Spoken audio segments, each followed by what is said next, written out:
কেমন আছেন সবাই? আলহামদুলিল্লাহ, আমি ভালো আছি। গ্রামের এই মধুর দৃশ্য সবারই ভালো লাগে।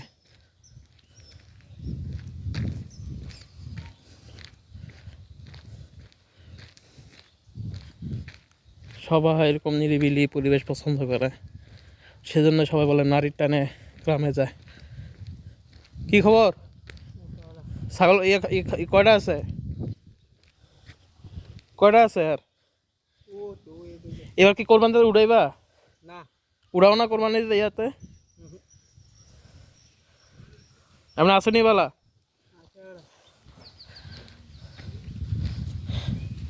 এ হচ্ছে গ্রামের ছোট ভাই ব্রাদার। তার দেখেন, সে ছাগল পালে, সেও স্বাবলম্বী, সেও উদ্যোক্তা। সে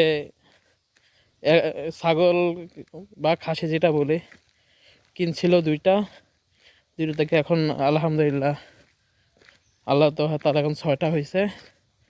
এখন সেগুলি পালে, তারপরে দুধ দেয়, দুধগুলি বেচে, ছাগল থেকে দুধ নিয়ে বেচে, মানে অল্পতেই তুষ্টি। এটা যদি সবার থাকতো তাহলে আমাদের মানুষের ভিতরে অস্থিরতা, লোভ লালসা কমে যেত। এই লোভ লালসার কারণে মানুষের মধ্যে হিংসা, বিদ্বেষ, ঠেলাঠেলি, গীবত এগুলো এসে যায়।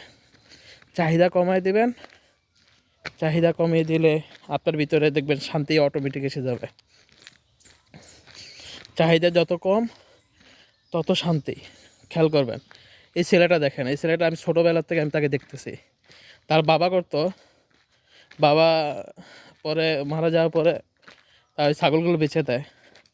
সে পরে 2টা ছাগল কিনছে, 2টা ছাগল থেকে এখন 6টা হয়েছে। এইটাই এখন সারাদিন সেগুলো চড়ায়, তারপরে নেয়। হয়তো এই রোজা এই কোরবানিতে সে উঠাবে না, পরে কোরবানিতে সে উঠাবে, হয়তো 6টা একসাথে বেশি দিবে, তখন মোটামুটি অ্যামাউন্ট হবে। এটাই হওয়া চাই। আমাদের মধ্যে তো চাহিদা অনেক, চোখ আকাশের দিকে থাকে, কিভাবে আকাশ ছুব। আল্লাহ মাফ করুক। দেখুন,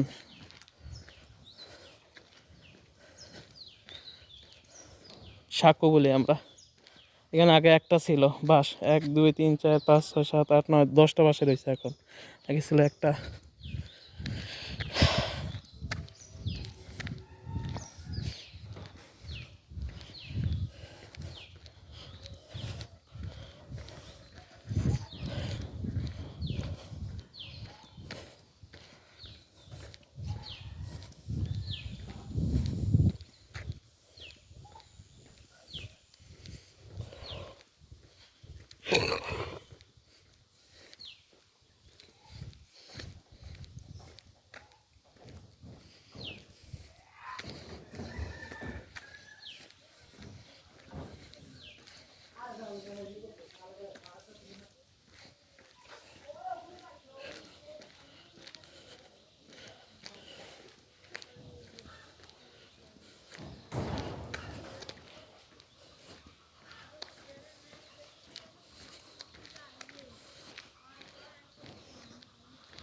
দোয়া করবেন সবাই।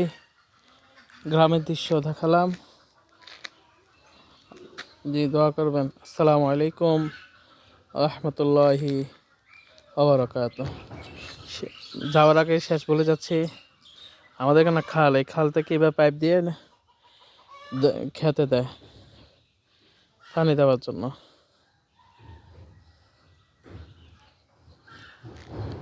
আল্লাহ হাফেজ, ফি আমানিল্লাহ। আসসালামু আলাইকুম রহমতুল্লাহি ওবারাকাতুহু।